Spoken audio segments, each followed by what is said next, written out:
Amis téléspectateurs, bonjour. Votre émission de ce mercredi 18 juin. Nous sommes au mois de juin. Le mois de juin, c'est le mois de l'enfant. Le mois de juin, c'est le mois africain. Amis téléspectateurs, aujourd'hui, nous allons parler religion. Vous savez, les pèlerins ont commencé à rallier Conakry. Il y a ces pratiques qui se passent parfois qu'on condamne et qu'aujourd'hui, pour vous éclairer, on va essayer de recevoir le grand spécialiste de la religion de la maison, c'est Alhaji Makandera qui est déjà présent sur ce plateau. Makandera qui va nous parler de l'importance de Hajj. Et sur ce même plateau, vous avez ce grand monsieur, ce grand reporter qui nous vient de la Chine. D'abord le camp. Il était au camp pour la formation civilo-militaire. Junior est présent pour vous, amis téléspectateurs. Après combien de mois, combien de semaines, il est maintenant sur ce plateau pour vous, pour votre plaisir. Et ce grand chroniqueur de votre émission, vous avez M3 que je adore bien, qui va aussi nous accompagner, qui va nous donner les informations nécessaires à telle ou à telle activité. Parce que n'oubliez pas, M3 est aussi un grand reporter qui a bourlingué un peu partout en Guinée, qui a des éléments qui vont certainement vous servir, amis téléspectateurs. Encore une fois, Makandera, bonjour. Bonjour mon frère, bonjour à tous nos auditeurs. Voilà. Junior, bonjour. Bonjour Raphaël, bonjour à notre invité. M3. Au doyen. Bonjour Max, bonjour Monsieur Makandera, bonjour à l'officier de réserve qui nous vient d'une formation civilo-militaire. Commence à taquiner. Non, je ne taquine pas. Après une formation civilo-militaire, il n'a même pas eu le temps de se reposer. Je l'ai vu dans une compagnie aérienne où je l'entendais vers Hong Kong, en tout cas vers les pays asiatiques. Bienvenue sur ce plateau de Zénith, Aboubacar Junior. Oui, il va nous parler de son séjour à Macao, c'est ça? Oui. Macao. Voilà, amis téléspectateurs, aujourd'hui, nous sommes avec les pèlerins. Les pèlerins sont déjà présents à Conakry. Et tout de suite, la première question, je vais céder la place à mon maître 3 qui va poser la première question à Alhaji Makandera. Alhaji Makandera, un chroniqueur, un monsieur qui a vraiment la maîtrise de la chose. Alors, bonjour encore M3. Bonjour Max, Elhaj Mohamed Makandera. Ahlan bikum ma'akum wa kum wa alaykum bil Zénith sur Coloma. Bonjour, salam alaikum, Akhil Aziz, mon grand frère, merci. Je suis content de vous recevoir sur ce plateau. Merci. Le 5e pilier de l'islam. Après la Shahada, après la prière, après la zakat, après le jeûne, c'est le pèlerinage. C'est quoi le pèlerinage pour les musulmans? Mais, alhamdulillah, après avoir remercié Dieu et bénir sur le nom de notre vénéré prophète Mohammed sallallahu alayhi wa sallam. Je réponds à votre question. Il y a 5 choses fondamentales en islam. J'aime dire même les 5 principaux de la religion musulmane. Je n'aime pas dire souvent plier. Et je connais pourquoi. La 5e chose fondamentale, qui est le 5e pilier, comme vous le dites, c'est le pèlerinage. Ça fait partie de 5 choses fondamentales. Donc, quand quelqu'un qui se réclame musulman réunit l'une de ces choses, il sort automatiquement de la religion musulmane. Par exemple, un musulman la shahada, ce que vous venez de dire en arabe, c'est la double attestation par laquelle le musulman ou non-musulman peut embrasser la religion musulmane. Tu reconnais que c'est seul Dieu qui mérite d'être adoré et Mohammed est son messager, son prophète. Vous êtes d'accord avec ça? Bien sûr. Les 5 prières quotidiennes viennent automatiquement. Vous avez la zakat avec les critères qui s'ensuivent et vous avez le jeûne avec ses principes aussi et le pèlerinage. Le pèlerinage, c'est une obligation religieuse pour un musulman. Quand les critères sont remplis, les conditions sont là, vous êtes appelé à effectuer ce voyage saint vers les lieux saints de l'islam. Parce que le mot manistata, le mot manistata, ça a été mal interprété par beaucoup de personnes. Les gens pensent que c'est quand tu veux aller à la Mecque, tu t'en vas. C'est pas ça. Une fois que la prière est obligatoire, quand les conditions sont remplies, sont là, et les critères, le pèlerinage est obligatoire pour un musulman. Faute de quoi, il va se réveiller demain devant Dieu, s'il veut dans une religion juive ou chrétienne, selon le prophète Mohammed. Mais ce n'est pas de sa religion. Vous avez l'âge, vous avez la santé, les moyens financiers sont là, les matériels en place, les conditions sont remplies et vous refusez d'aller. C'est comme quelqu'un qui refuse d'aller prier à l'heure. Et vous dites qu'à 14h45 ou 13h45, c'est la prière de 14h. Il dit que moi, je vais laisser aujourd'hui, demain je vais prier. Si cela ne peut pas se faire, un musulman ne se programme pas pour aller à la Mecque. Ce sont les conditions qui sont là. Une fois qu'ils sont remplis, seulement vous êtes appelé. Faute de quoi, vous risquez d'avoir, si vous mourrez dans cette condition, vous n'allez pas vous révéler devant Dieu comme un musulman de la religion musulmane. Voilà. Ah bon. Parce qu'il y en a qui disent que ça ou pas. Ils disent que non, moi je ne suis pas prêt. J'ai toujours dit aux Guinéens, ceux qui ont les moyens, les hauts cadres de l'État, ou bien les personnes aisées financièrement, il peut envoyer 20 personnes à la Mecque. Il est assis ici. Il s'appelle Abakar, il s'appelle Mohamed. Il s'appelle Mohamed Max, il s'appelle Mohamed Makaner. Il attend quoi réellement? S'il meurt dans cette condition, il a un autre problème avec Dieu. Si les moyens financiers sont là, c'est mon frère Max qui détient ça. Les deux parents sont en vie. Si je veux parler de la maman et de papa, et autres personnes, et seul moyen d'aller à la Mecque, qui ne peut pas envoyer deux personnes, ce sont les parents qui attendent. C'est celui qui détient le moyen qui est interpellé d'aller. On n'envoie pas même les deux parents à la Mecque avant toi. Appelez votre raison maintenant un beau-père, ou bien une belle-mère, ou bien d'autres relations. On n'envoie pas quelqu'un à la Mecque en tant que musulman sans que vous ne partez avant. Vous allez effectuer. Vous ne priez pas à la place de... Le papa ne prie pas à la place, à votre place, dans une mosquée. Il ne peut pas aller prier vous dire que mon enfant peut dormir. Donc, si cela est vrai, si les moyens sont là, si les moyens sont là, qui ne peut envoyer qu'une seule personne, voilà, le détenteur de moyens doit d'abord partir avant d'envoyer n'importe quelle personne. Voilà le principe. Et une information pour vous et pour les téléspectateurs, il y a Mamadou Diallo qui est rentré de la Mecque. Mamadou Diallo. La cérémonie. Koulibaly aussi. Voilà, la cérémonie. La cérémonie, c'est ce dimanche chez lui à Yateya. Mamadou Diallo, il est déjà à Conakry, il a fait le pèlerinage. Bon retour à Diallo. Bon retour à tous ses amis et que quelque part que Dieu l'accompagne. Alors, toujours avec Makandera, quand Mohamed pose ces questions-là, moi je pense que on est revenu sur ces questions plusieurs fois. Mais est-ce que, M. Makandera, on peut partir directement à la Mecque, on prend étape par étape pour parler les bienfaits de ces étapes-là? Il y a Médine, il y a ceci, il y a cela. Est-ce que c'est possible aussi? Je n'ai pas compris. Une fois que le pèlerin arrive au lieu saint de l'islam, il y a les étapes. Quelles sont les étapes qu'il faut franchir? Et chaque étape a quelle importance? Quelle est sa définition? Merci pour cette question. Je reviens un peu derrière. Parce qu'on va en venir après le retour des pèlerins au Bercail. Ils ont commencé déjà. Voilà. Qu'est-ce qu'il faut? Mais avant même son départ, je reviens un peu. Il y a 5 choses qu'il faut mettre en place avant de bouger. 1. Présenter les excuses au voisinage, aux collaborateurs, à toutes les relations.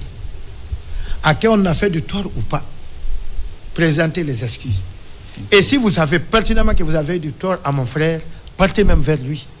Je vous ai envoyé une fois au commissariat de police pour ça, mais je n'avais pas raison, parce que j'étais fort de quelque chose. Mais aujourd'hui, je vais aller à la Mecque. Je viens vous demander pardon. D'accord. Dans le cas contraire, si vous ne vous reprochez pas de quelqu'un ou de quelque chose, dans l'ensemble, vous présentez les excuses à toutes vos relations avant de quitter. D'accord. Deuxièmement, et rendre les dépôts. Si quelqu'un vous a confié quelque chose, vous rendez avant de bouger. Troisièmement, vous payez les dettes. Ou bien vous laissez un garant. Faute de quoi, si vous n'arrivez pas à revenir dans le pays, qui va assurer, qui va payer? Et vous laissez ça. Et assurer la nourriture tout au long de votre séjour pour la petite famille à la maison. Vous ne quittez pas pour aller à la Mecque et vous laissez la dépense à la charge des femmes et des enfants. Au Katam Fama, non. Faute de quoi, l'islam vous demande de sursoir, aller à la Mecque cette année. Voilà les choses que les pèlerins doivent savoir. Payer les dettes.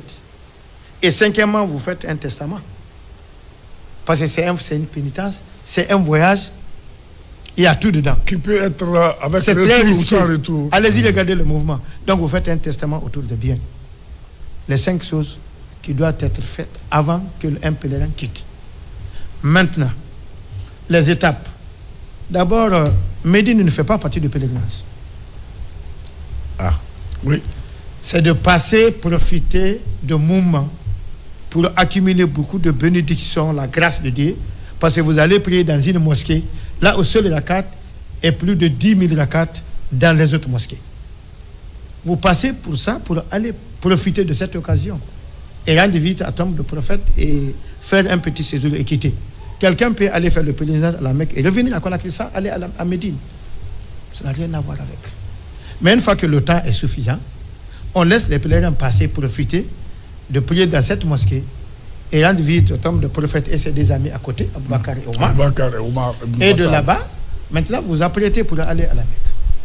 Maintenant, au niveau de Abiar Ali, voilà un endroit indiqué.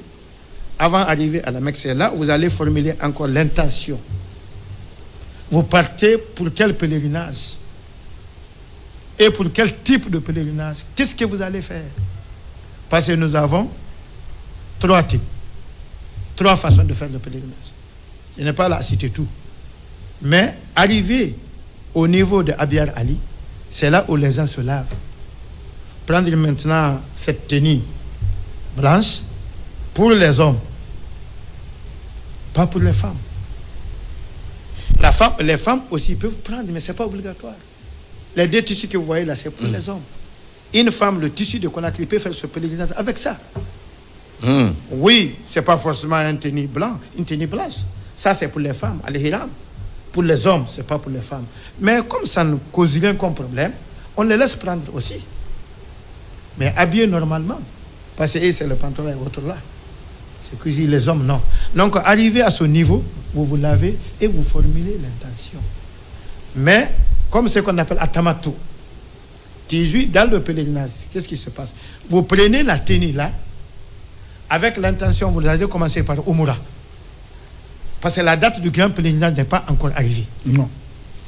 Vous allez venir à la Mecque avant la date du grand pèlerinage, pour lequel le pèlerin guinéen a quitté son pays. Ils perdent 2 coups. En quittant Abiar Ali, ils vont rentrer avec l'intention de Umura, le petit pèlerinage. Arrivé, ils posent les choses à la maison. Automatiquement, on va aller faire tawaf, la circumambulation autour de Kaaba. De la Kaaba, oui. On fait ça, et puis quand les choses terminent... Oui, Excellence, est-ce que, à peu près, on peut estimer le nombre de personnes autour de la Kaaba, combien? On ne peut pas. Non. Moi, je ne peux pas. Non. Je ne suis pas à mesure. C'est un monde fou. Parce que mon frère, 2 fois, on ferme. Pour que d'autres, quand le nombre ça diminue. Mais si vous voyez les gens partir, vous allez penser que ce n'est pas sur les pieds que les gens marchent. On peut te prendre, toi, on t'amène jusqu'au là-bas. Sans te rendre compte comment je suis venu là. Le monde, la personne ne peut vous déterminer. Mais imaginez-vous, Max, c'est tous les pays du monde, des musulmans, les 4 et qui viennent là-bas, les 4 coins du monde, qui viennent pour le même lieu, et le problème, autour de la même Kaaba. Le mouvement est ensemble. C'est comme si vous preniez Arafat. Au quoi, c'est le monde, tous les pèlerins seront le même jour, au même moment. On ne peut même pas estimer. Et personne ne veut la Donc, et si vous venez, dans un premier temps, vous faites Safa et Marwa, et puis vous allez revenir à la maison. Maintenant, chacun prend son logement. Vous enlevez cette tenue blanche que vous avez pris en cours de route, vous le mettez dans les valises, et puis vous reprenez la vie de Conakry. Vous prenez ça et moi, jusqu'au 7 du 2e mois musulman. Maintenant, la nuit du 7, on se prépare pour le 8, ce qu'on appelle Ayam Tarwiya. Maintenant, c'est le départ de vrai pèlerinage, le grand pèlerinage, pour maintenant Mina. On vient la nuit du 8, on passe la nuit là, on se prépare très tôt le matin, on bouge pour Arafat. Parce que 12 heures doit nous trouver là. Ça, c'est la journée du 9. Et ça, c'est combien de kilomètres, les distances? J'avais tout en tête. Est-ce que vous faites 25 km? 25 km. Oui. Chaque étape ou bien... Non, c'est entre Mina et l'autre. Okay. Mina et jusqu'à Arafat. 25 km. 25. Donc, parce que c'est le plus long, la plus longue distance. Là. Maintenant, arrivé la journée de 9, on passe toute la journée à adorer Dieu, à invoquer. Il n'y a pas de prière, rien. Jusqu'à 12h, on se lève, chaque groupe désigne un imam là. Et puis, comme ça, dispersé sur le terrain. Et puis, vous faites les 2 rakats de votre fête là-bas. Et puis, vous restez jusqu'au crépuscule. Ça, c'est le 9. Et personne ne bouge avant le crépuscule. C'est ce que j'ai dit une fois, quand j'étais permanemment comme guide avec les pèlerins, notamment les fonctionnaires et les patrons qui avaient les moyens, qui négociaient les taxis à partir de 17h et quittaient très tôt pour ne pas tomber dans l'embouteillage qui ne finit pas. Et le principe, un pèlerin ne quittera pas Arafat avant le crépuscule. Non. Et vous le faites, vous avez un problème à régler. Faute de quoi vous reprenez l'année. Ah bon? Et les gens ne savaient pas. Et ils savent parce qu'ils ont les moyens. Ils ne savaient pas, donc ce n'est pas condamné. Ceux qui ne savaient pas, d'accord, mais je vais vous dire quelque chose. Les pèlerins guinéens, c'est mon pays. Les gens refusent d'écouter. Des fois, même les guides. Haj Mohamed, est-ce que les guides prennent le temps pour donner toutes les explications des différentes étapes du pèlerinage avant que les pèlerins ne commencent leurs obligations religieuses? Je dis oui. Allez-y. Je ne connais même pas là-bas, mais ce que je vois même sur le terrain ici, avec les affaires religieuses, vous avez une période très large de sensibilisation. C'est ce qui est toujours expliqué avant même le départ. Mais le Guinéen, c'est autre chose. Même en montant dans le bus, c'est autre chose. On classe ça là-bas. Maintenant, vous ne quittez pas avant ça. Maintenant, quand le crépuscule vous trouve là, on ne prie pas ni 19h ni 20h. Vous reprenez le chemin de retour la nuit. La prière de 19h et 20h ou 20h30, ça s'effectue seulement à Mousdalifa, avant Mina, en cours de route. Ouais. Vous descendez là, vous faites cette prière même à 2h du matin. Même à 5h du matin, si vous arrivez à 5h, c'est au moment là vous allez faire 19h et 20h de prière. Maintenant, c'est là, les gens commencent à ramasser des petites pierres pour la lapidation. Maintenant, on se dirige vers encore Mina. On arrive à Mina encore, l'ancien logement, la matinée de 10 ici. Au moment où nous nous apprêtons ici pour aller prier, les pèlerins passent de Mina pour aller commencer à lapider le dernier Satan, qui est très proche de la Kaaba, et revenir maintenant se raser et tout, et reprendre automatiquement, et puis vous laisser leur tenue blanche, et puis on reprend la tenue de Conakry.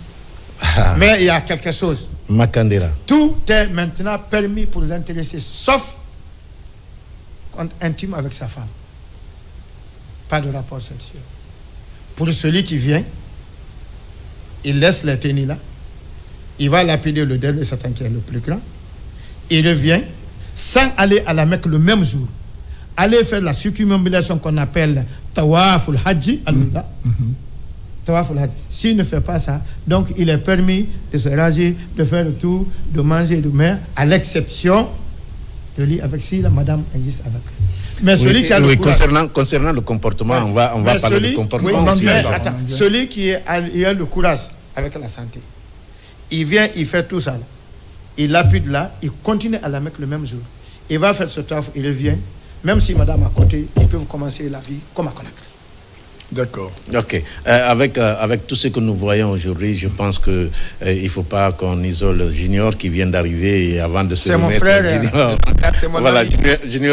Junior, on va toujours partir avec Makandera parce qu'il est important et les pèlerins ont commencé à rallier Conakry. Et je pense que tu as une question pour Makandera concernant bien sûr les pratiques, qu'est-ce qu'il faut faire, qu'est-ce qu'il ne faut pas faire, et qu'est-ce qui est interdit, qu'est-ce qui n'est pas interdit. Il a tout une judiciaire qui est très bien rempli. Voilà. Sinon, voilà Makandera. En fait, moi, ma question au niveau de l'imam, c'est vrai que la religion musulmane est très pratiquée en Guinée, mais moi je constate quelques désagréments au niveau même de la Ligue islamique. Je ne sais pas où viennent ces agences de voyage fantômes qui n'existent que pendant le pèlerinage. Est-ce qu'aujourd'hui, il est question de réorganiser ce secteur de voyage pour permettre, n'est-ce pas, aux pèlerins de voyager dans les bonnes conditions? Qu'est-ce qui ne va pas? Et pourquoi c'est seulement pendant le pèlerinage qu'on voit des agents de voyage de ces agences? Merci pour cette question, mon grand frère. D'abord, je dirais à Junior que je ne relève pas de ce département. Ah, d'accord. J'exerce la religion musulmane. Je suis spécialiste en droit islamique comparé au droit occidental. J'ai mon master dans ça. Je n'ai jamais travaillé au niveau de ce département religieux. D'accord. Je relève de l'enseignement préuniversitaire. J'ai fait partie des inspecteurs. Mais je viens. Makandera, pour une fois, Makandera a fait prier les gens au stade. Oui, je viens. Voilà. J'en viens. Avec tout ça là, je m'intéresse beaucoup. Okay. C'est ma spécialité. Je peux vous dire quelque chose. Quel est votre constat là-dessus? Selon la question. Oui, je viens. Le constat est amer. Des fois, c'est même humiliant pour le pays. Si vous regardez ça, vous dérange. Nous ne sommes pas seuls sur le terrain. Et ce n'est pas une première. À chaque fois qu'on organise le pèlerinage dans ce pays, on a ces problèmes. Moi, je ne sais pas réellement quel groupe d'influence sur le terrain qui cause ces problèmes aux Guinéens. Ce n'est même pas au secrétaire général du département. Ce n'est même pas seulement la Ligue. Quand j'ai regardé sur les internets, on disait ailleurs que il dit il y a quoi, pagaille ou quoi, le mot français que je ne maîtrise même pas, en Guinée pendant le pèlerinage. On dit en Guinée, pas à Kankan, pas à Boké, pas à Fourekaria. Les gens ne connaissent que la Guinée. Donc c'est quelque chose qu'il faut corriger.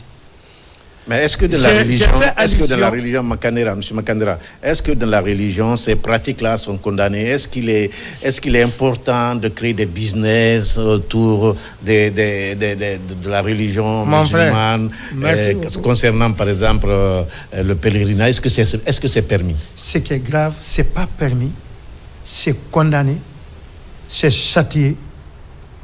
Dieu ne pardonne pas ça pour 3 raisons. D'abord, on fait du tort aux gens. Si un croyant ne peut rien faire, combien pour son frère, évitez de lui causer du tort. Si vous êtes vrai croyant, en dehors même de pèlerinage.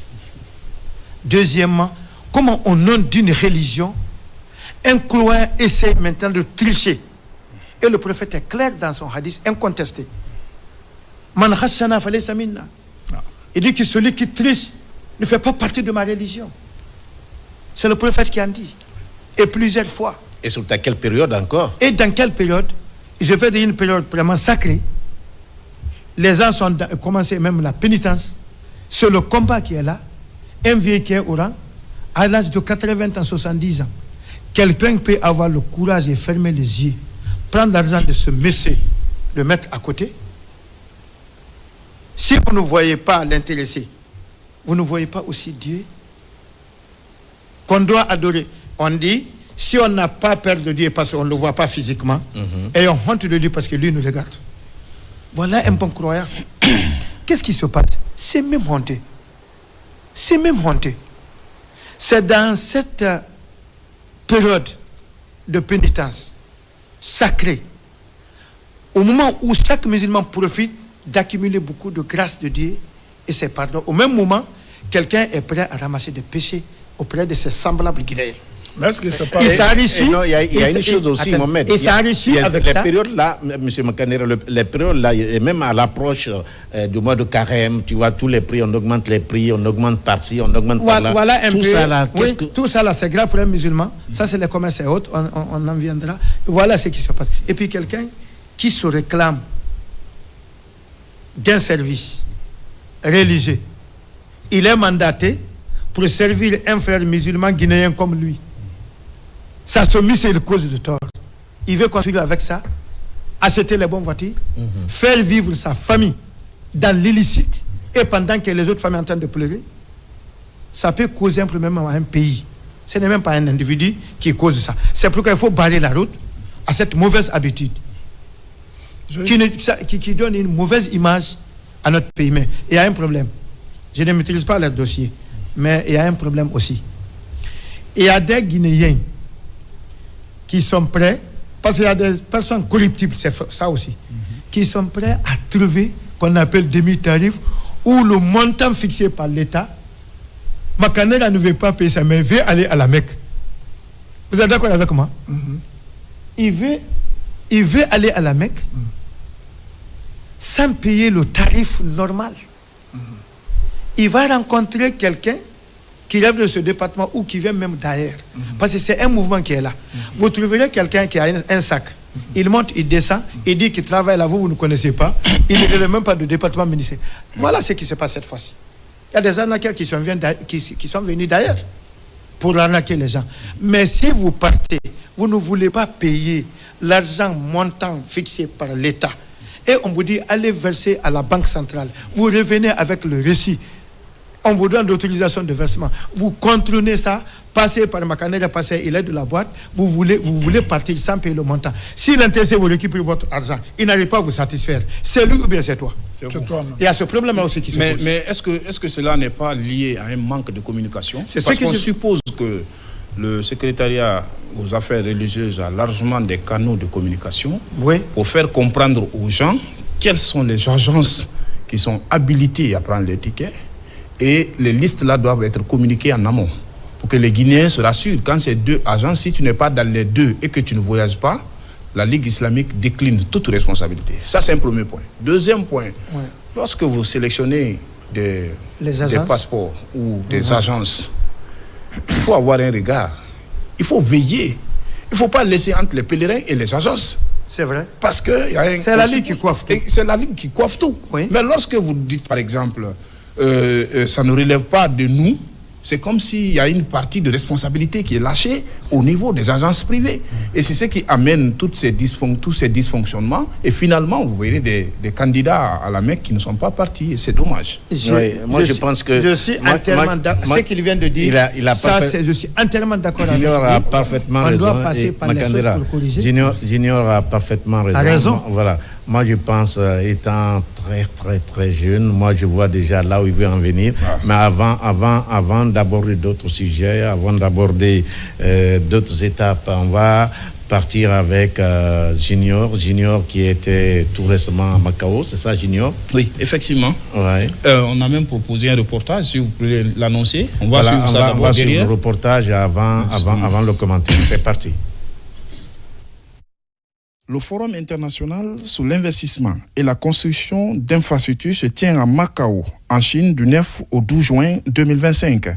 En marge donc des travaux de ce rendez-vous d'envergure internationale, le ministre des Infrastructures et des Travaux publics de la République de Guinée, accompagné de ses directions sectorielles, comme l'OFER et l'AGEROUTE, échange avec les entreprises chinoises qui travaillent dans le domaine des travaux publics en Guinée. Le message du général Mamadi Doumbouya est transmis à ces entreprises afin de respecter les clauses des contrats. Unanimement, les entreprises chinoises réitèrent leur engagement quant au respect des délais, mais surtout la garantie des infrastructures. Il a dit que la société Renachil, il est entré dans la Guinée depuis le 1987. On a travaillé beaucoup là-bas. On a eu des projets à réaliser en goût. Aujourd'hui, il a rencontré avec monsieur le ministre pour échanger avec l'avancement des projets, aussi les projets à l'avenir. Ils ont promis à monsieur le ministre pour les projets qui sont en cours, on va prendre notre responsabilité pour respecter le délai, aussi la qualité. La Chine est un partenaire de premier plan de la Guinée. C'est pourquoi plusieurs chantiers d'envergure sont confiés aux entreprises chinoises, notamment la construction de l'autoroute 2x2 voies à Kankan par Inachine, la reconstruction de Mamou Labé par CRPC et Inachine, la reconstruction de Mamou Farana par Cibitec, la réhabilitation de Kagbelen Sumba par Cibitec, la construction de l'échangeur de Bambeto par Sino Hydro et très prochainement la construction de l'autoroute 2x2 voies Kagbelen Tanene par CRBC. Tous ces projets constituent aujourd'hui des priorités pour le gouvernement guinéen. La Chine est un partenaire stratégique dans la construction et la modernisation de nos infrastructures. C'était donc naturel que la Guinée envoie une délégation pour faire le point sur le portefeuille de ces projets qui sont en cours. Et ça a permis de rencontrer la plupart de nos partenaires chinois, mais surtout de rencontrer les grands décideurs pour être sûr que non seulement on est dans la bonne dynamique de coopération, qu'on respectera les délais impartis et surtout qu'on verra à la qualité.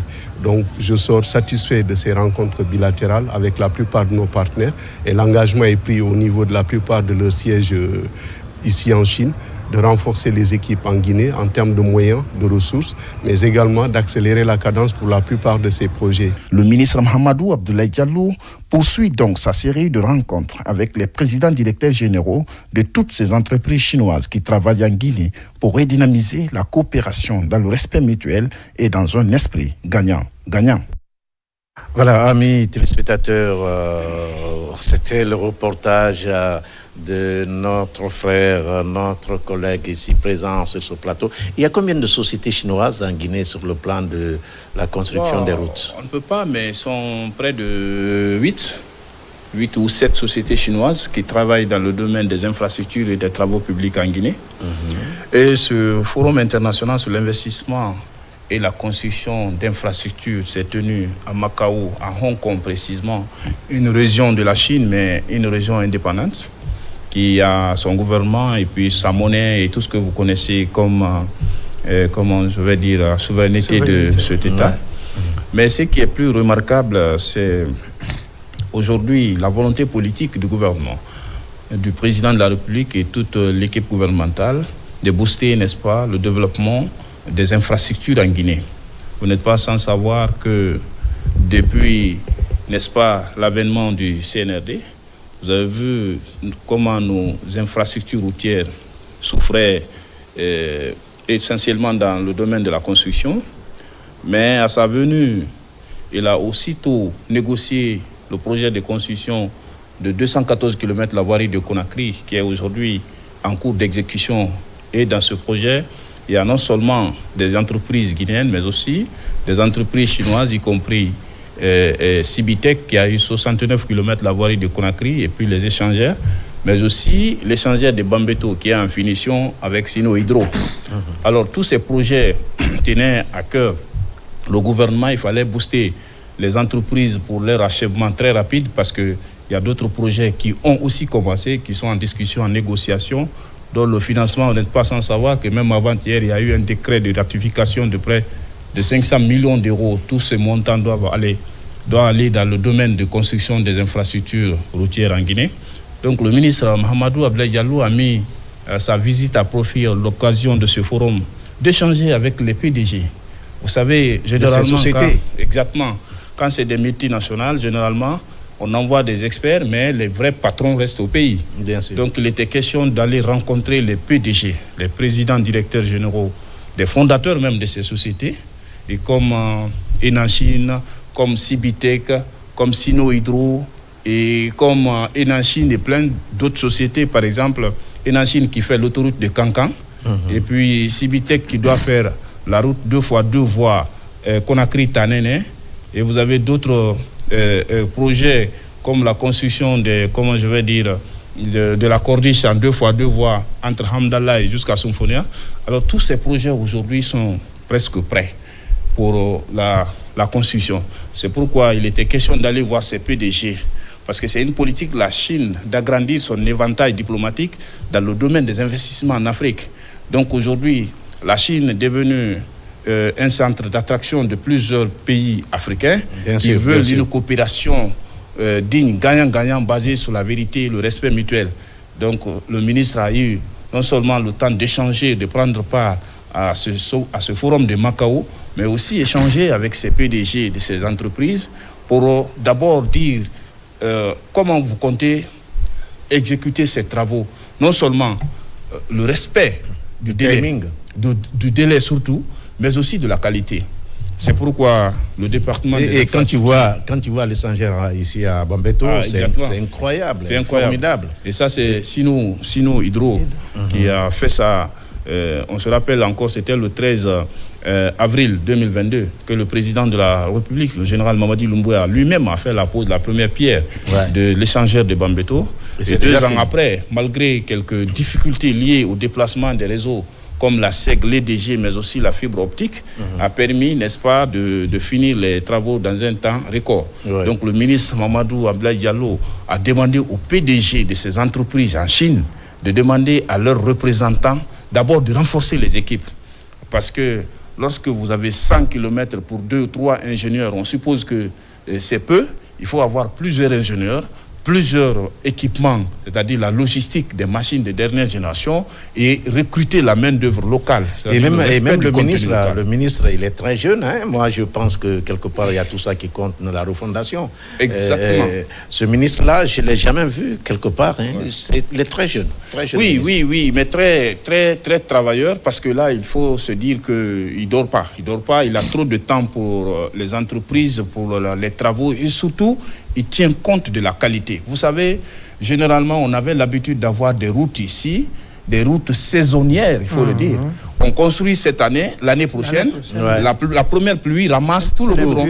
Donc aujourd'hui, les autorités de la transition tiennent compte de la qualité des travaux. C'est pourquoi le laboratoire du bâtiment et des travaux publics est opérationnel. Les études géotechniques de tous les projets doivent passer dans les laboratoires, la nouvelle méthode de construction de nos infrastructures. Et là, on ne voit pas l'argent, parce que quand vous imaginez, par exemple, des projets qui sont en cours, entre, par exemple, Kagbélé pour sortir de Kouria, les 26 km de déviation en autoroute 2x2 voies sur un flanc de montagne avec un relief très accidenté. Et ce budget a été accepté sans discussion. Parce qu'on a... C'est combien? C'est à peu près 20 ou 28 millions de dollars pour permettre d'avoir des routes de qualité.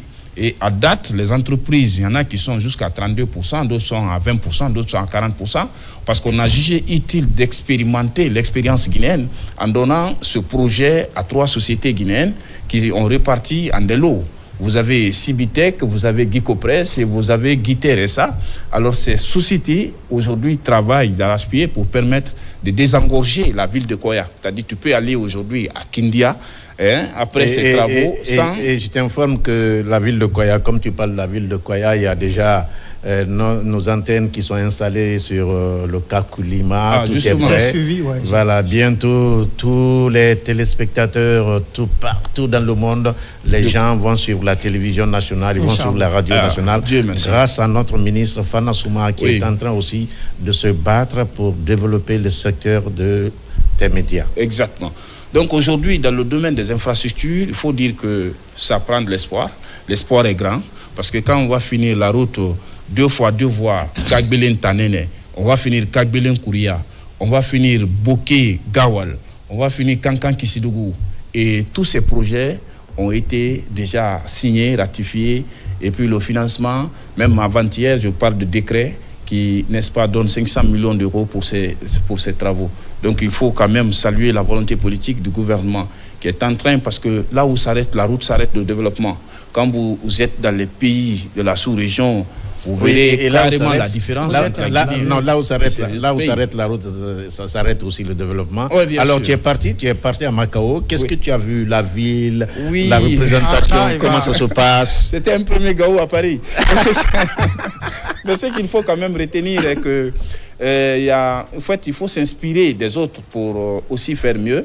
Macao est une ville très construite, là il faut se dire la vérité, parce que même dans la Chine continentale, quand les habitants de la Chine veulent venir à Macao, il faut prendre le visa. Il faut prendre le visa pour séjourner à Macao, et là-bas, le séjour ne dépasse pas 2 mois pour un Chinois continental.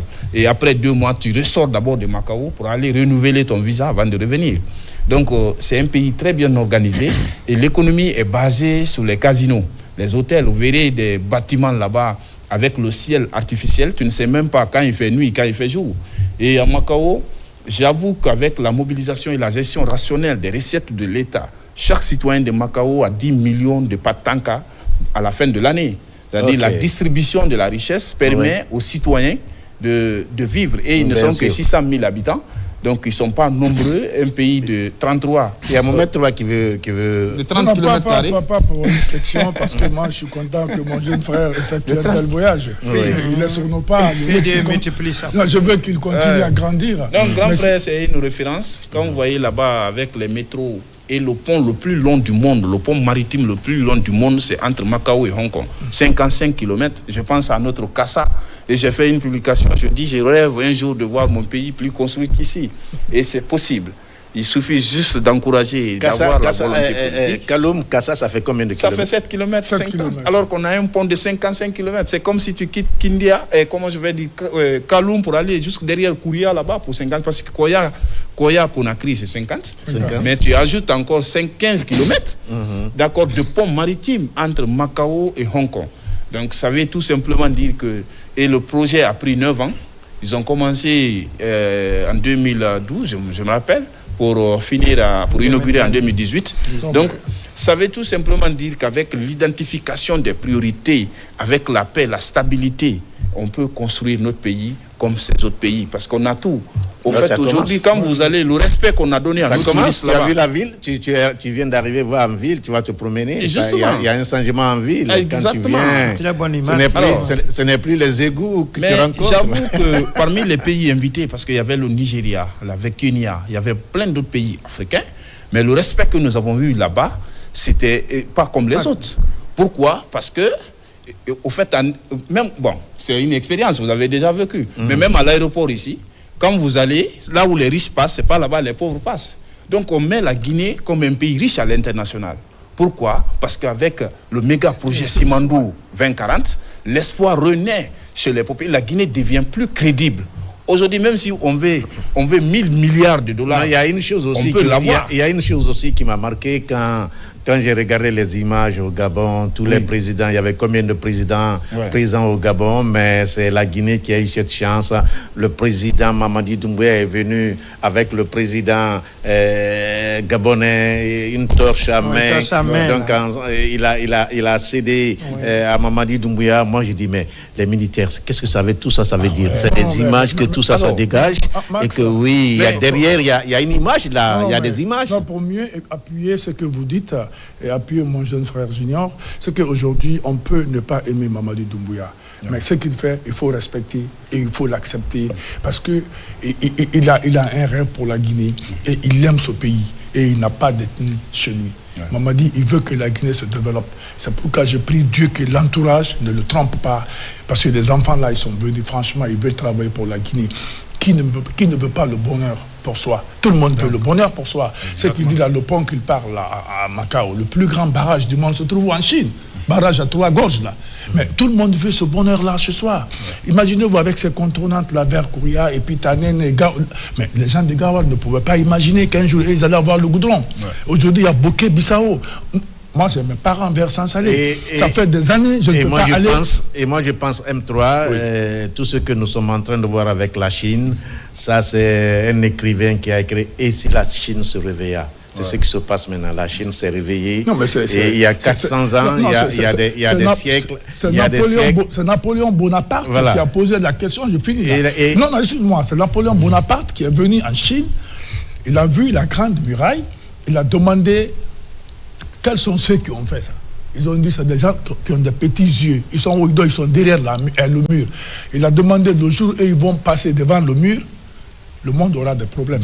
Et voilà comment la balle est partie. Et le monde va trembler. Et la Chine s'est réveillée, la balle est partie. C'est ce qui se passe. Et aujourd'hui, la Chine, quoi qu'on dise, quoi qu'on fasse, hier, les gens, quand tu pars à l'ambassade de Chine en Guinée, tu ne trouverais personne. Aujourd'hui, c'est un embouteillage, tu n'as même pas de place. Moi, je viens de quitter. Ça fait tout juste quelques semaines, mais c'est un monde fou en Chine, à l'ambassade. Je parlais de l'honneur qu'on a donné à notre pays là-bas. Sincèrement, quand tu es Guinéen, tu es fier d'être Guinéen. Parce que, comme je le disais, aujourd'hui, vous n'êtes pas quand même sans savoir que la hiérarchie sociale s'organise autour de la fortune. Donc, la Guinée est partie là-bas comme l'un des pays porteurs d'espoir de l'Afrique. Avec le méga projet Simandou, on courait derrière le ministre pour le rencontrer. Évidemment. Parce que parfois, c'est un bâtiment, à Macao, il y a un bâtiment d'affaires là-bas, mais mon frère, tu peux te perdre dedans. Carrément, tu te perds dans le bâtiment sans savoir dans quel compartiment, parce qu'il y a toutes les lettres, c'est-à-dire le bâtiment est classé par lettres alphabétiques. On va te dire, par exemple, A1, A2, A3, tu vois, tu ne te retrouves pas. Donc, parfois, nous, les reporters, quand le ministre reçoit tel PDG en audience, avant de quitter la salle là, un autre groupe d'affaires a déjà récupéré le ministre. Donc, il faut aller encore derrière lui là-bas. Quand il quitte là-bas, il est dans la salle. Il faut même courir. Il faut même courir. Mais on courait derrière lui, parce que vous savez que quand on te masque comme ça, les hommes d'affaires, et puis, vous voyez, tout ce monde derrière notre ministre, on le recevait dans tel... C'était le ministre le plus convoité, parce que nous, on a vu dans la salle, après qu'on sommes sortis de la salle, on n'a vu aucun autre ministre en audience avec les hommes d'affaires, avec les membres du gouvernement, avec ceci, avec cela, sauf notre ministre. Donc c'était vraiment une fierté pour la Guinée, parce que chaque salle était déjà aménagée en amont, parce qu'on doit recevoir le ministre guinéen des infrastructures. Donc quand il venait, on trouve les dispositions déjà là, et puis il s'installe, il commence le débat. Nous, on commence directement à filmer, mais il te dit, bon, on n'a que 20 ou 15 minutes de débat pour toi. Donc il te laisse, il va dans d'autres salles. C'était vraiment un honneur pour la Guinée. Et ça se comprend, la Guinée a le plus grand projet minier au monde. Mais aujourd'hui, la Guinée, c'est la demoiselle vierge de l'Afrique. Donc tout le monde court derrière la Guinée. Chacun veut avoir sa petite place avant qu'il ne soit tard. Et c'est pourquoi l'accueil doit être chaleureux. Et il parle de villes, par exemple, quand il parle Ananchine, c'est la société qui appartenait à un ancien ambassadeur, qui a été l'un des plus doyens des ambassadeurs en Guinée, mais il a tellement aimé la Guinée qu'il a créé Ananchine, parce qu'il a pris sa retraite, il est rentré. Il a créé Ananchine. Aujourd'hui, c'est son fils qui est le PDG. Junior, aujourd'hui présent sur ce plateau avec Mohamed, trois grands reporters, les reporters de la maison, en même temps chroniqueurs pour vous, amis téléspectateurs. Nous sommes avec Makandera, Alej Makandera, ce spécialiste, ce chroniqueur qui fait la fierté de la Guinée à travers la simplicité par laquelle il passe pour expliquer la religion. Et moi, je pense qu'il est à la disposition de tout le monde. Monsieur Makandera, tu acceptes monsieur? Oui. Très bien. Alors, une autre étape. Monsieur veut dire Sayyid en arabe. D'accord. C'est ce que j'aime beaucoup. C'est ce que tu aimes beaucoup. Et alors, une autre étape. On a fini à la Mecque, on va se rendre maintenant à Conakry, à l'accueil. Tu verras des gens qui embrassent les femmes des gens. Est-ce que c'est permis dans la religion musulmane? Est-ce que ça se passe comme ça? Est-ce que c'est normal? Ils font même des uniformes. Ils font même des uniformes. Ils font des danses. Ouais. C'est compliqué. Haj Mohamed Makandera, après le pèlerinage, qu'est-ce qui doit être le comportement de celui qui a déjà effectué le pèlerinage? Parce que c'est le cinquième et le tout dernier. Non, moi je veux qu'on parle des deux. Oui, ça fait deux. Ça fait les deux, oui. Voilà. On parle des deux, c'est-à-dire les gens qui viennent accueillir les pèlerins et les pèlerins eux-mêmes. Oui. Ceux qui viennent accueillir les pèlerins ou le pèlerin lui-même, quelles sont les activités après le pèlerinage? On a beaucoup à faire. Mais je reviens un peu derrière, je suis très satisfait du compte rendu de Junior en tant que patriote guinéen. Le ministre, ce n'est pas le ministre qui a été convoité. À travers lui, donc la Guinée est convoitée. Est convoitée, exactement. Ça, c'est une fierté pour tout Guinéen. Bien sûr. C'est pourquoi il faut saluer les actes posés par ce gouvernement. Quand j'ai eu le privilège, cette fois-ci, je vous ai informé de présider la période de Tabaski au 28 septembre. J'ai fait allusion à ça.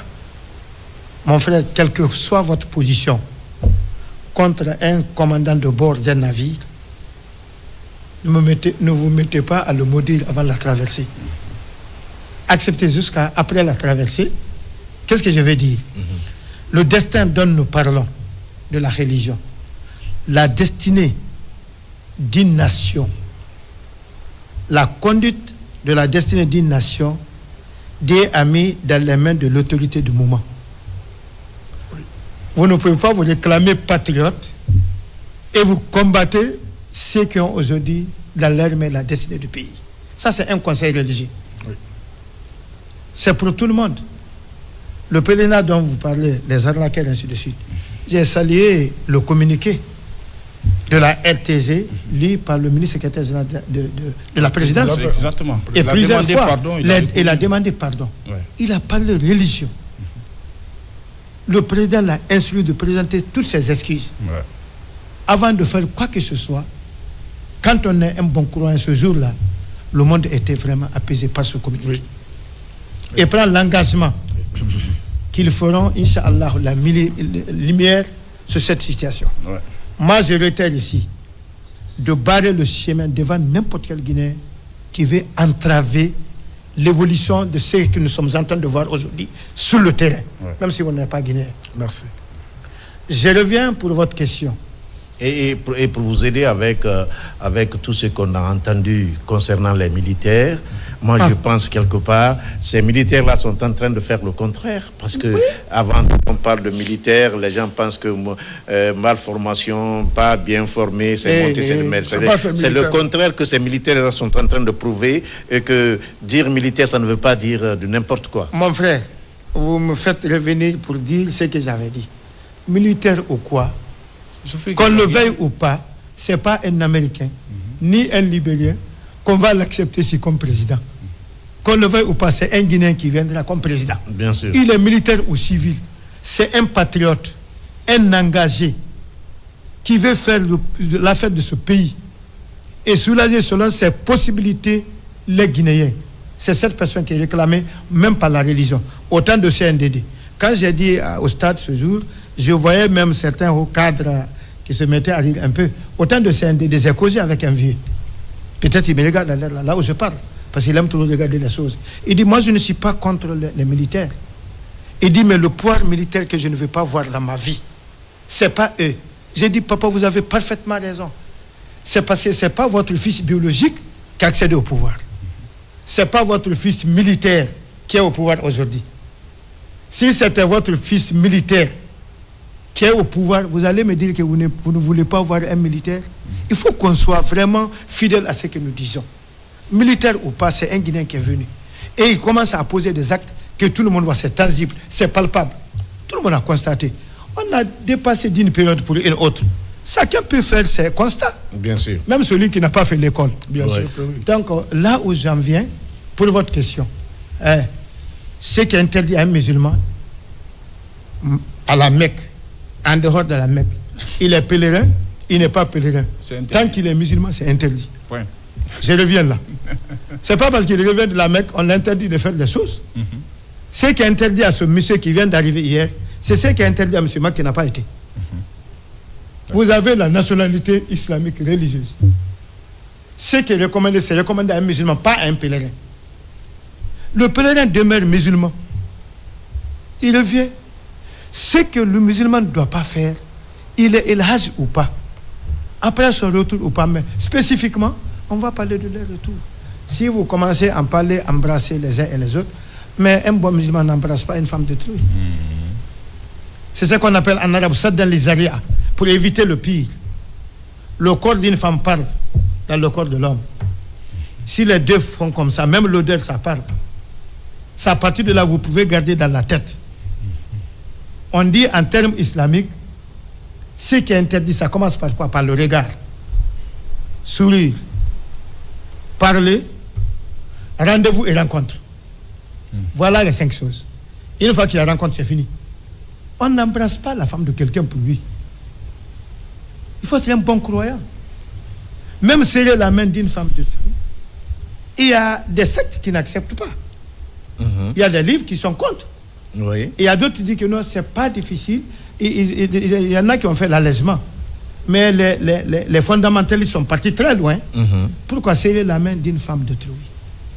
Si vous regardez normalement le démon qui existe entre l'homme et la femme, vous pouvez éviter même serrer la main de quelqu'un, la femme de quelqu'un. Et même une autre femme qui n'est même pas une femme mariée. Est-ce que vous êtes d'accord avec moi? Donc s'embrasser là, vraiment si les gens s'éloignent de ça, moi j'apprécie. C'est ce qui est mieux pour ne pas tomber dans le filet de démon demain. Et pour mieux vous accompagner, Haj, vous savez que dans la culture et l'éducation arabe, nous faisons ça ici, mais ça ne se doit pas. On ne dit jamais à la communauté arabe « et madame ». Vous allez bien, ça va, et madame. Ça ne se dit pas dans la communauté arabe. Ça dit madame, c'est pas dans leur coutume, c'est pas dans leur culture. Notre relation s'arrête là. Tu peux dire les enfants, la famille, mais comme on dit, ça va, madame. Vous dites la famille en général. Ça ne se dit pas, c'est la famille tout court. Mais la femme, vous ne parlez pas. C'est pourquoi certaines sont voilées avec la burqa, avec hijab. Et même, il y a des maisons, quand vous voyez certaines maisons dans les pays arabes, il n'y a que des petites persières là où se trouvent les femmes. Et ils peuvent regarder dehors, mais vous n'avez pas la possibilité d'identifier le visage d'une femme à partir de sa maison. Et à partir de là, parenthèse. Les gens aiment dire que non, Arabe, on dit que non, ils aiment trop les femmes. Parce que nous, on n'aime pas sa femme. C'est pourquoi ton jeune ne fait pas engrosser ta femme après toi. Il n'y a pas de limite. Ouais. Il vient à n'importe quel moment, même à 2h du matin. On va dire que c'est le jeune frère de Max. Mais c'est interdit. Non. Cette femme n'est pas interdite à son beau-frère. Le démon est là. C'est pas sa tante. C'est pas sa fille biologique. C'est pas sa maman. N'importe quelle autre femme, l'homme peut tomber sur elle. Mais bien sûr. Pour éviter ça, il ne doit même pas rendre visite à ta femme à ton absence. Non. On dit que c'est une méchanceté, mais rien ne se pose là-bas. On n'a jamais dit que quelqu'un est tombé sur la femme de son frère. Non. Parce qu'il n'y a même pas d'occasion. Non. Vous pensez que quand les hommes de la Mecque, de l'Arabie Saoudite, d'autres pays islamiques, les choses ne se passent pas parce que les gens sont empêchés.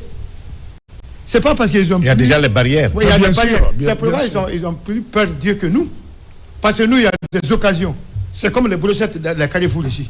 Tu peux ramasser la femme n'importe où.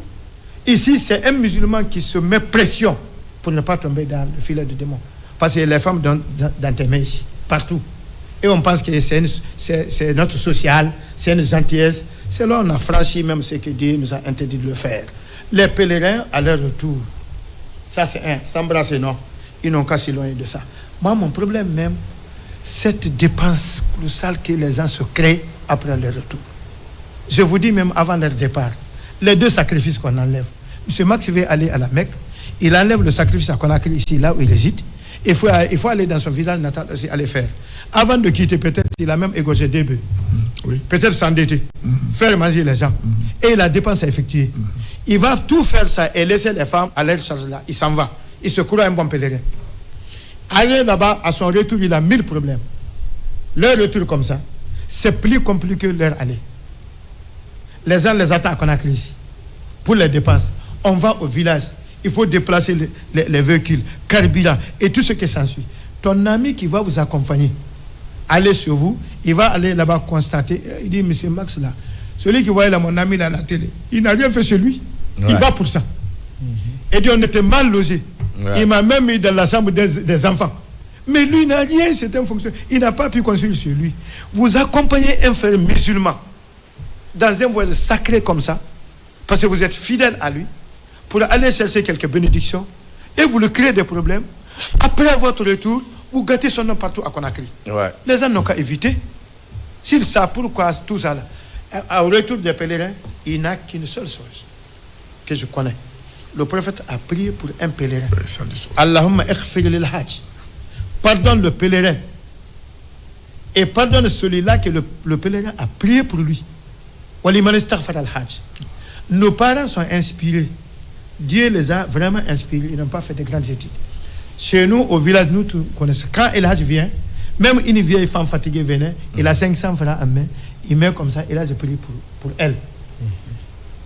Je donne ça comme exemple. Ce qui est demandé, c'est d'aller saluer El Hadj. Il prie pour toi parce que c'est un homme pur pendant 40 jours. Bien sûr que oui. Si le pèlerinage est exaucé, je ne dis pas de celui qui est parti dans l'illicite. Il a ramassé sur des tournées. C'est un touriste qui est revenu. Mais quand tu ne peux pas le distinguer, c'est un pèlerin qui est là, vous lui demandez à prier Dieu. Il prie Dieu pour vous. Il n'a que ça. Et troisième chose, les gens pensent que le pèlerin, quand il vient, il faut faire 40 jours. Ah, si les 40 jours, non. Il a dit pendant 40 jours, quand il prie, Dieu exauce. Tu peux le rencontrer dans un taxi. Tu peux le trouver dans sa boutique à Madina. Parce que quand il tombe en Guinée tout de suite, la dépense de la famille est finie. Le lendemain, c'est à lui de commencer à donner la dépense. Il reprend ses activités. Il va dans sa boutique pour subvenir aux petits besoins de sa famille. Il commence les activités.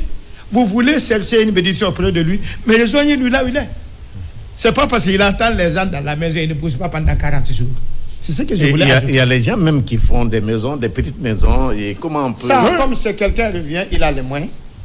D'accord, si dans son bien qu'on a pris avec son autorisation, on peut faire des choses, on perd les maisons, d'accord, il va recevoir le public. Faute de quoi, il reste dans sa chambre, salon chambre. On n'a pas dit qu'un pèlerin c'est riche. On n'a pas dit quand on quitte le pèlerinage, tu vis avec des milliards. On n'a pas dit que quand on fait la Mecque, tu dois être au-dessus de tout le monde. C'est un pauvre musulman qui s'est battu, il est parti s'acquitter de son devoir religieux. Il revient chez lui. Une personne ordinaire comme avant. Là où le bas blesse. Leur sacrifice là où j'insiste, ça fait des problèmes dans nos foyers. C'est M. Max, s'il est ministre du budget, je ne connais pas. Je le suis le ministre de l'information un jour. Ou bien c'est une personne aisée. il a les moyens. Il se marie dans une famille comme moi, pauvre ancien en situation de classe. Ouais. Au retour de notre beau-père, de la Mecque, chaque femme, nos femmes fait pression sur le mari. Qu'est-ce qu'on va présenter? Voilà le DNG. D'abord, les enfants se repartissent maintenant. Et on va dire que ceux qui travaillent, 500 000. Ceux qui ne travaillent pas, 200 000. C'est-à-dire sacrifice obligatoire. On presse les gens, ce n'est pas le sacrifice. Maintenant, nos femmes, ils ont des mères différentes. Elle a sa belle-mère, c'est ma belle-mère. Et dans la même famille. Un pauvre ancien. On dit que M. Max vient de quitter. Et tout ce que quelqu'un va donner, ça sera présenté publiquement. Ouais. Vous êtes d'accord avec moi? Bien sûr. Et là, M. Max est venu avec un magbana de riz. 2 tonnes. Ouais. Il a déposé ça. Il a envoyé 2 bœufs avec 15 millions. On me dit ça publiquement. Un pauvre ancien vient avec un sac de riz et 200 000. Et on a pris femme dans la même maison. Dans la même maison. Et les époux sont là. Les femmes ne sont pas de même mère. C'est des mères différentes. Mais je bout de la chaque maman maintenant se vante devant l'autre. Dans ma dynamique. C'est condamné. Mais je bout de la cérémonie. Condamné. La façon n'est pas du tout bon. Pour 2 raisons. D'abord, au retour, si tu vois que votre femme est triste, peut-être le lit là, ça va être dérangé pendant 1 mois. Le courant ne passe pas. Ouais. Vous voyez, j'ai vu, ils sont allés jusqu'au divorce. Je connais certaines familles. Sacré de divorce. Wallah, billah. Mon mari ne m'aime pas. Mon mari ne m'aime pas. Il m'a mis la honte. C'est comme ton mari ne travaille pas. Exactement. Ça, c'est là-bas, c'est pas bon. Ouais. Présenter publiquement, ça, c'est un autre problème. C'est pour dire aux autres qu'ils n'ont rien. Mais troisième chose, on a fait même pression sur les gens là. C'est pas volontaire. Nulle part n'a été dit que quand ton beau-père revient de la Mecque, tu vas donner des millions. Tu vas sceller le pèlerin. Si tu n'as rien, mais tu quittes, tu t'occupes de tes affaires. C'est une femme que tu as pris. Ce n'est pas une dette que tu dois rembourser. Voilà. Maintenant, on a 1000 problèmes. En allant, tu as un problème. Au retour, tu as un problème. Les gens s'endettent pour satisfaire les gens. On vient manger 2 jours et danser et quitter. Et vous avez les dettes pendant un pauvre enseignant. Si je vais me comparer à vous, peut-être j'envoie 10 sacs de riz. Quand moi j'ai pris 4 millions, 5 millions, j'ai 1 million et quelques, je vais rembourser ça en combien d'années? Je te dis. Entre vous. On crée des problèmes là, aux gens, aux financiers, au nom de la religion. Voilà ce que moi je vais ajouter. Que les gens peuvent accepter ou pas. Mais volontairement, si M. Max revient de la Mecque, il a les grands moyens. Dieu ne condamne pas quelqu'un d'un sacrifice aux autres. Mais de sa propre chair, que ce soit vraiment licite, et sans déranger aucune personne. Tu peux dépenser 100 millions. Dieu vraiment va te rétribuer. Vous allez avoir beaucoup de bénédictions parce que le sacrifice a des avantages. C'est le sacrifice volontaire qui est licite qui peut arrêter la colère divine contre un musulman. Bien sûr. C'est le prophète qui le dit. Oui.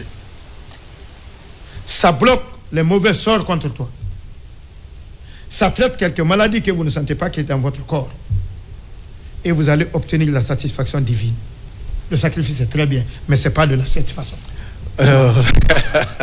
Donc, amis téléspectateurs, je vous informe que Mamadou Diallo est déjà à Conakry. On va faire les cérémonies de sacrifice de ce monsieur à Yataya, dans le quartier de Yataya. Diallo, bonne arrivée. C'est une nouvelle. C'est un pèlerin qui vient, un nouvel âge que je voulais dire. Oui. Donc, dimanche, tout le monde se retrouve sur Dian à Yataya pour les sacrifices. Et Mohamed 3, question pour Alej. Oui, bon, presque l'âge, il a tout résumé. Et l'âge, vous avez tout dit. Merci, bon. Mais est-ce que vous avez quel message aujourd'hui pour tous ces musulmans? Ce n'est pas le dernier mot, hein. Ouais, peut-être en tant que spécialiste en la matière, parce que vous savez, on a des gens qui ont étudié dans différents pays et qui envoient la culture et le comportement de ces différentes familles dans lesquelles ils ont étudié et qui se répercutent aujourd'hui sur la religion dans sa pratique chez nous.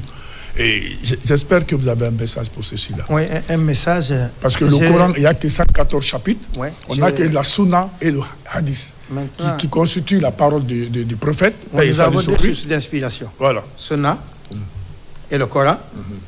Et les compagnes de professeurs qui ont appris avec lui. Oui. Je réponds le petit message. Ce n'est même pas grand. Je demande aux musulmans, chaque musulman doit s'intéresser à sa religion. C'est ça notre faute. Une fois qu'il a fait d'autres branches, sa religion est secondaire, ce n'est pas leur affaire. Sinon, comment quelqu'un peut, à l'âge de 55 ans, 70 ans ou 60 ans, venir me voir, moi qui ne connais même pas comment laver des janaba? Comment se purifier après son contact sexuel avec sa femme? Un musulman, ça ne nécessite pas de faire de l'école pour ça. Si vous vous intéressez à votre religion, Dieu dit,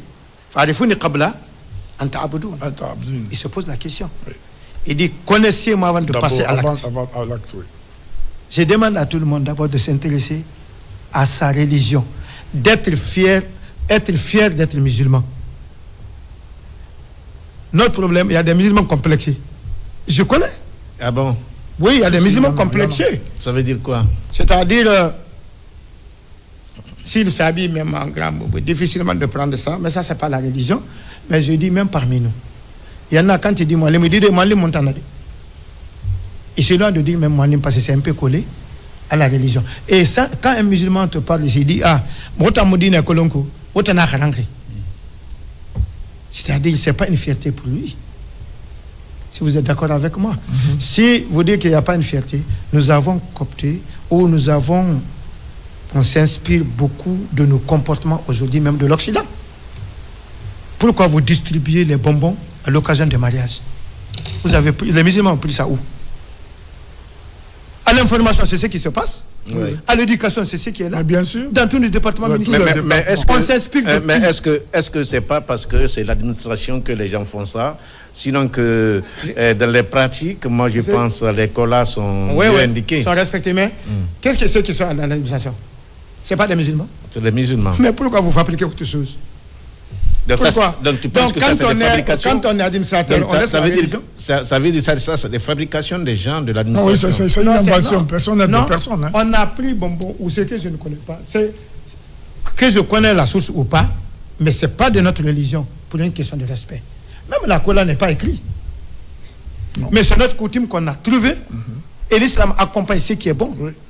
Mais une société, on ne peut pas rester sans une référence sociale. Bien sûr. Vous êtes dans ça, demain vous vous retrouvez dans autre chose. Voilà ce qui se passe aujourd'hui. Quand les gens veulent attacher même les colas là, pour les mariages, maintenant c'est toutes les colas viennent attacher, c'est comme ça vient de Fouta. Parce qu'il a tout abandonné. On n'attache pas les colas de la même manière. Non. Jamais. Aujourd'hui, tout c'est comme ça. Oui. C'est bien arrêté. Et c'est ce qui se passe à Forêt. J'ai mes frères qui ont des épouses forestières. Je connais. Et nous avons épousé les filles forestières. Mais est-ce que ça, c'est la religion? C'est pas la religion. C'est qu'est-ce que je vais vous dire.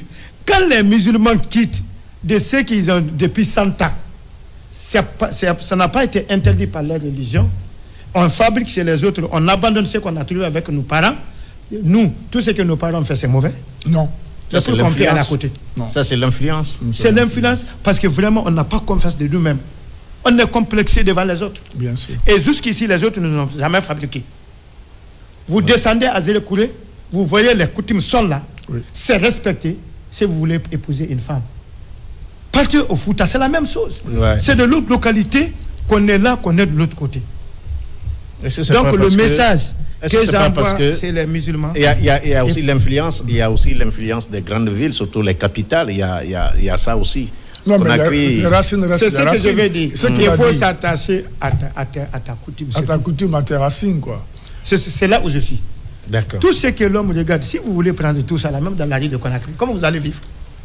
Oui, laissez les gens dans ce qu'ils font. Est-ce que la dernière question que j'ai posée, vous avez fait prier les gens le jour de la fête au stade du 28 septembre. Au stade du 28 septembre, oui. On veut connaître l'expérience, qu'est-ce qui s'est passé, c'était... voilà. Bon, le serment de cette fête avait deux phases. La première, c'est d'expliquer aux gens le principe et les pratiques de cette journée. Concernant le bélier, le sacrifice qu'on doit enlever, ça a expliqué quel type et à quel moment qu'il faut égorger et comment la viande doit être partagée. C'était la première phase. Après avoir appelé les Guinéens à l'unité nationale. Maintenant, si vous prenez la première partie, chaque musulman est appelé à trouver ce jour un animal pour verser le sang. Parce qu'on dit que c'est l'une des actions ce jour que Dieu aime le plus. celui qui a les moyens. C'est bon, on ne s'endette pas pour trouver la Guinée. Laisse-moi dire à nos imams, à nos religieux, vous êtes embêtés, sa relation d'un ministre est embêtée, on l'appelle au téléphone, ah, Mangue, la Guinée fait mon ça veut dire quoi? Vous n'êtes pas interpellé parce que vous n'avez pas égorgé le bélier.